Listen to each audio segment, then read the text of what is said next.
अनेकदा आपण एखादे स्तोत्र, चालीसा किंवा मंत्रजप मोठ्या उत्साहाने सुरू करतो, पण काही दिवसातच काहीच रिझल्ट मिळत नाहीये असं म्हणून ती उपासना मध्येच आपण सोडून देतो.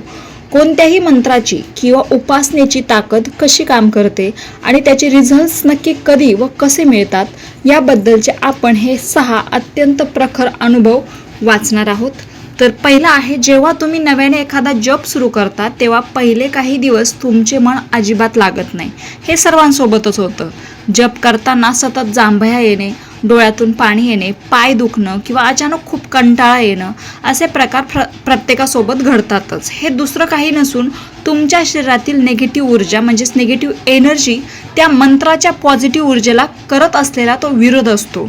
आणि नेमकं इथेच 90% लोक उपासना सोडून देतात. पण आपल्याला ती चूक करायची नाहीये, कारण पुढचे 5 मुद्दे ऐकल्यावर तुम्हाला कळेल की नक्की आपल्याला या उपासनेचं फळ किती चांगल्या प्रमाणात चमत्कारिकरित्या मिळणार आहे. त्यामुळे व्हिडिओ शेवटपर्यंत नक्की बघा आणि चॅनलवर नवीन असाल तर अशाच व्हिडिओसाठी माझ्या चॅनलला नक्की सबस्क्राईब करून ठेवा, कारण आपल्या डेली लाईफच्या संबंधित मी बऱ्याच वारकरी सांप्रदायिक आध्यात्मिक रिलेटेड व्हिडिओज तुमच्यासोबत शेअर करत असते.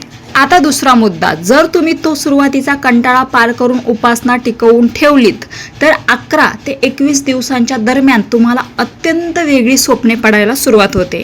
कधी कधी खूप भयानक स्वप्ने पडतात, तर कधी कधी देवळं वाहते पाणी किंवा साधू संत दिसतात. हा काळ तुमच्या अंतर्मनाची म्हणजे सबकॉन्शियस माइंड आणि पूर्वजन्मातील पापांची स्वच्छता म्हणजेच क्लिन्झिंग सुरू झाल्याचा सर्वात मोठा संकेत असतो. 3. शास्त्रानुसार सलग 40 किंवा 48 दिवस उपासना केल्यावर एक मंडल पूर्ण होते. या टप्प्यावर मंत्राची ऊर्जा तुमच्या श्वासात आणि रक्तात भिनते. याचा सर्वात पहिला रिझल्ट म्हणजे तुमचं मनशांती.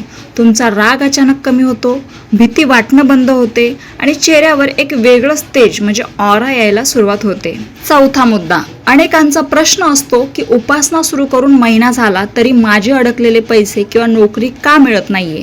लक्षात घ्या, मंत्राची ऊर्जा आधी तुमचं मागील जन्माचं वाईट कर्म म्हणजे पापाचा घडा जाळून भस्म करण्याचे काम करते.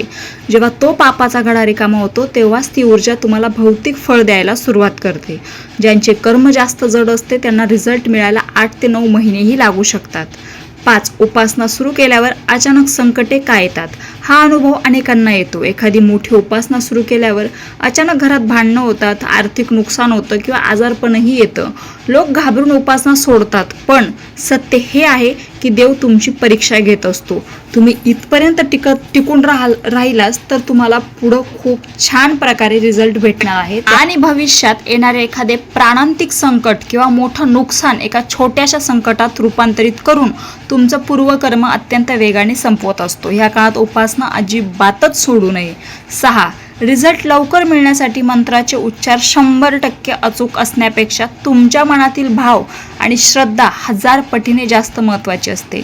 जर तुम्ही रडत रडत मजबुरीने किंवा फक्त घड्याळाकडे बघून जप करत असाल तर वर्षभरही फळ मिळत नाही. पण जर डोळ्यात पाणी आणून अत्यंत निस्वार्थ भावनेने आणि ईश्वरावर पूर्ण विश्वास ठेवून एखादी ओळ जरी वाचली तरी 24 तासांच्या आत साक्षात ब्रह्मांड तुम्हाला त्याची प्रचिती देते. त्यामुळे तुम्ही जर मंत्रजप करत असाल तर अगोदरच तुम्हाला अभिनंदन, पण नसेल करत तर तुम्ही आत्तापासूनच सुरुवात करा, कारण खूप छान प्रकारे आयुष्यात गोष्टी घडून येतात.